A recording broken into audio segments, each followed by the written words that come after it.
আসসালামু আলাইকুম ওয়া রাহমাতুল্লাহি ওয়া বারাকাতুহু। প্রিয় দর্শক, আমরা তো অনেক ঘটনাই শুনেছি, আর সেই তার উপরে আমরা অনেক সময় অনেক আমলও করে থাকি। আজকে তদ্রূপ একটা আহ, খারাপ মহিলার একটা ঘটনা।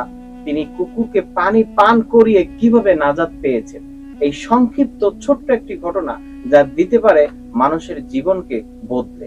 আপনার জীবনকে বদলে দেওয়ার মতো এতটুকু একটা ঘটনা যথেষ্ট। ঘটনাটা কি? একদিন এক মহিলা, যেটা হাদিসেও আসছে, এক মহিলা, একজন আহ, খারাপ মহিলা, একজন পতিতা মহিলা, তিনি দ্বিপ্রহরের সময় অর্থাৎ দুপুরবেলা এক পথ ধরে যাচ্ছেন। তিনি হঠাৎই সেখানে দেখলেন একটা কুকুর পানি তৃষ্ণায় হাহাকার হয়ে আছে এবং তার জিভ মুখ থেকে বেরিয়ে আসছে।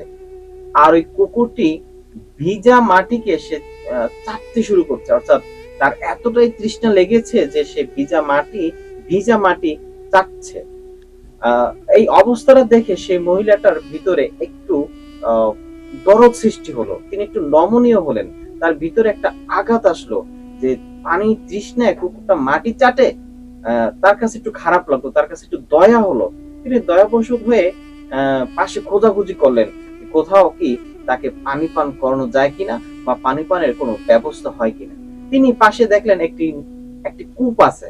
সেখানে তিনি কূপের কাছে গিয়ে আহ পানি উঠিয়ে কুকুরটিকে খাওয়াবেন, কিন্তু সেখানে কূপে রশি ফেলার মতো, অর্থাৎ পানি উঠানোর জন্য রশিও নাই আর বালতিও নাই।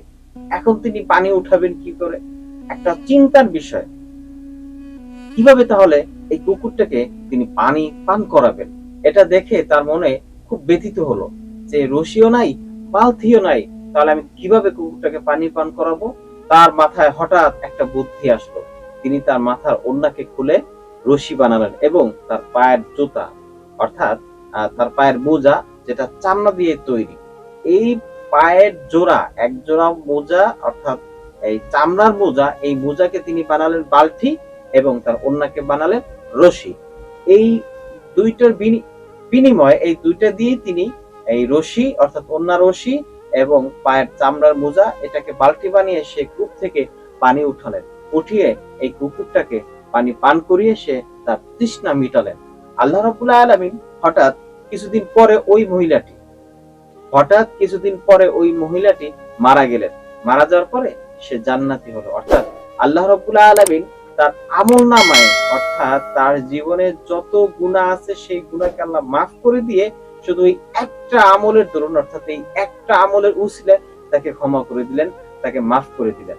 আল্লাহ রাব্বুল আলামিন কাকে কখন কোন উসিলায় ক্ষমা করে দেন বা ক্ষমা করে দিবেন সেটা আমরা কেউ জানি না। তাই প্রতিনিয়ত কোনো না কোনো আমাদেরকে নেক আমল করা অবশ্যই উচিত।